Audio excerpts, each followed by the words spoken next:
নমস্কার, আপনাদের সকলকে স্বাগত জানাচ্ছি। মুখ্যমন্ত্রী মমতা ব্যানার্জি সকল পরিযায়ী শ্রমিকদের কথা মাথায় রেখে একটি প্রকল্প চালু করেছিল, যেটা হচ্ছে শ্রমশ্রী প্রকল্প। সেটা কিন্তু আমরা প্রায় কম বেশি প্রত্যেকেই জানি।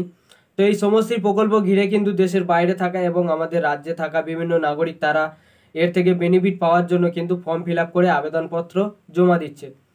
তো দেখুন, এর থেকে কি হচ্ছে না, কিছু কিছু নাগরিকের আবেদনপত্র সেটা কনফার্ম হচ্ছে, মানে অ্যাপ্রুভ করে দেওয়া হচ্ছে, এবং কিছু কিছু নাগরিকের কিন্তু টোটালি রিজেক্ট করে দেওয়া হচ্ছে। ঠিক আছে, তো আজকের এই ভিডিওটার মাধ্যমে নতুন একটা আপডেট বেরিয়ে এসেছে শ্রমশ্রী প্রকল্পে, সেটা আপনাদেরকে জানাবো। তাহলে তোমাদের ডাউট ক্লিয়ার হয়ে যাবে কারা টাকা পাবে এবং পাবে না। এবং এছাড়া কিন্তু বাড়িতে ইনকোয়ারি করা হচ্ছে, তার জন্য কিন্তু একটা ইনকোয়ারি ফর্ম তোমাদেরকে জমা দিতে হবে।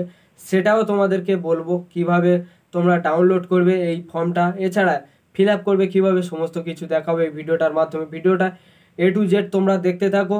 আর ভিডিওটা তোমার বন্ধু বান্ধব এছাড়া যে সমস্ত পরিযায়ী শ্রমিক রয়েছে, বাইরে রয়েছে, আমাদের রাজ্যে না থাকতে পারে, উড়িষ্যা, বিহার, ঝাড়খণ্ড, সে যেখানেই থাকো না কেন, সেখানে তাদের কাছে ভিডিওটা শেয়ার করে দিও, তাদের কাছে তারাও যাতে বুঝতে পারে, জানতে পারে যে এই প্রকল্প থেকে বেনিফিট পাওয়া যাচ্ছে। যে বেনিফিটটা সেটা হচ্ছে তোমাদেরকে বলা হয়েছে, কিন্তু তোমরা মাসে মাসে এখান থেকে 5,000 টাকা করে পেয়ে যাবে। এছাড়া তোমরা যদি সঙ্গে সঙ্গে চলে আসো, মানে যেখানেই আর থাকো না কেন, সেইখান থেকে তোমরা যদি ডাইরেক্ট চলে আসো আমাদের রাজ্যে অথবা আমাদের এই বাংলায় চলে আসলে, তোমাদেরকে একটা হাত খরচা অথবা যে গাড়ি খরচা, যেটা কিন্তু বলা হচ্ছে 5,000 টাকা তোমরা ইনস্ট্যান্ট তোমাদেরকে নগদ দেয়া হবে।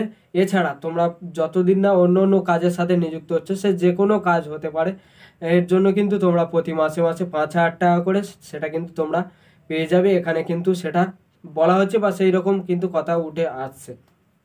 ঠিক আছে, তো অনেকেই মানে আবেদনপত্রটা জমা দিচ্ছে।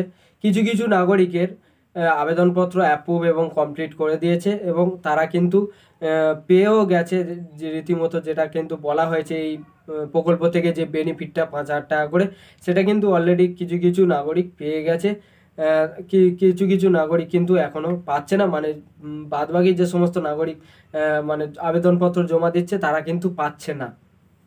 তো দেখুন, রিসেন্ট একটা সরকার অ্যাপ চালু করেছিল। যে কোনো হয়তো অনেক শ্রমিকরা রয়েছে, তারা কিন্তু দেশের বাইরে রয়েছে। ঠিক আছে, অন্য রাজ্যের কথা বলছি না, তারা কিন্তু দেশের বাইরে রয়েছে টোটালি। ধরো আরব বা নেপাল, ভুটান, এই সমস্ত জায়গাতে তারা কাজ করছে। তো তাদের জন্য কিন্তু একটা অ্যাপ চালু করেছিল অনলাইনের মাধ্যমে।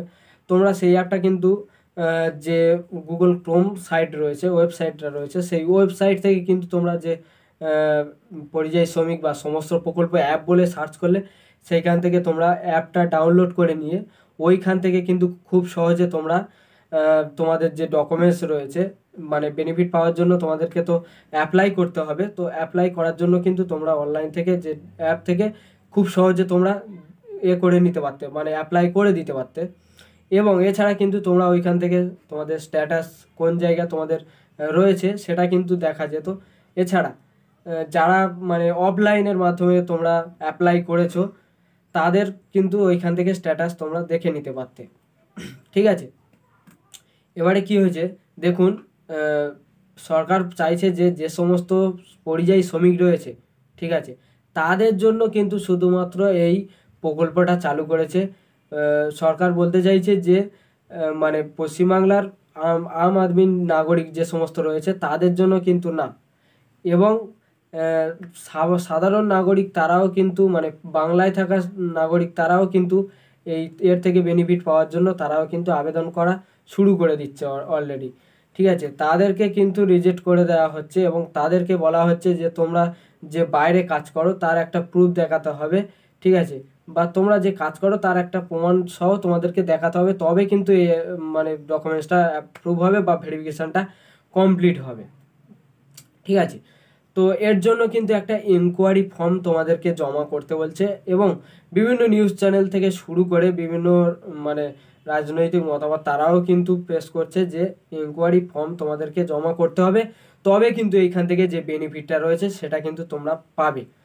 তো এই ইনকোয়ারি ফর্মটা আমি তোমাদেরকে স্ক্রিনে দেখিয়ে দেবো, যে স্ক্রিনে তোমরা দেখতে পাচ্ছ, ভিডিও দেখছো, সেই স্ক্রিনের মাধ্যমে, অথবা এনকোয়ারি ফর্মটা ডাউনলোড করার জন্য তোমরা এই ভিডিওটার কমেন্ট সেকশানে তোমরা কমেন্ট করো, তাহলে তোমাদেরকে লিঙ্কটা দিয়ে দেবো, সেইখান থেকে কিন্তু খুব সহজে তোমরা ডাউনলোড করে নিতে পারবে। ঠিক, এবারে দেখুন এই ইনকোয়ারি ফর্মে কিন্তু তোমরা অনেকেই যারা ভাবছো যে ইনকোয়ারি ফর্মটা আবার কি, ইনকোয়ারি ফর্মটা আর অ্যাকচুয়ালি মেন ব্যাপার হচ্ছে, দেখুন আমি তোমাদেরকে আগেই বলেছি যে শুধুমাত্র পরিযায়ী শ্রমিকদের জন্য কিন্তু এই প্রকল্পটা চালু করেছে।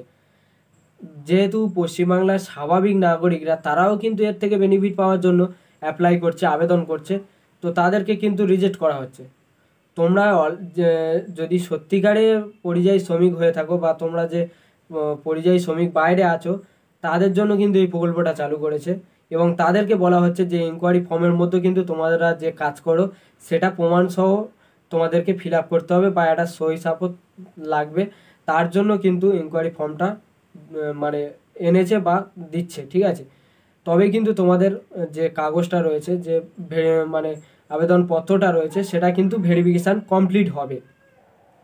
তো এর জন্য কিন্তু তোমাদেরকে কোনো চিন্তা করতে হবে না, তোমরা কমেন্ট সেকশানে কমেন্ট করো, আমি তোমাদেরকে এই ফর্মটা ডাউনলোড লিঙ্কটা দিয়ে দেবো, সেইখান থেকে কিন্তু তোমরা ডাউনলোড করে নিতে পারবে, নিয়ে কিন্তু ফর্মটা বার করে তোমরা প্রিন্ট আউট করে মানে ফর্ম ফিল আপ করে তোমরা আবেদনপত্র জমা করতে পারবে। তো অনেকেই ভাবছো যে ইনকোয়ারি ফর্মের মধ্যে কী ভরতে হবে বা কী লিখতে হবে, সেগুলো নিয়ে তোমাদেরকে কোনো টেনশন করতে হবে না, ওইখানে সবই বাংলাতে লেখা আছে, ঠিক আছে। তোমরা পড়ে পড়ে মানে বাংলাতে যেহেতু লেখা আছে, পড়ে পড়ে কিন্তু তোমরা মানে কমপ্লিট করে নিতে পারবে, এর জন্য কোনো মানে ব্যাপার না, ঠিক আছে। তো আশা করি এই ভিডিওটার মাধ্যমে যে আপডেটটা বেরিয়ে এসেছে পরিযায়ী শ্রমিকের, সেটা আমি তোমাদেরকে ক্লিয়ারভাবে জানিয়ে দিলাম বা তোমাদেরকে জানালাম। তো ভিডিওটা যদি ভালো লাগে অবশ্যই লাইক করবেন, কমেন্ট করবেন, আর এই রকম ইনফরমেশান ভিডিও দেখার জন্য চ্যানেলটাকে সাবস্ক্রাইব করে পাশে বেল আইকনটা ক্লিক করে রেখে দেবে।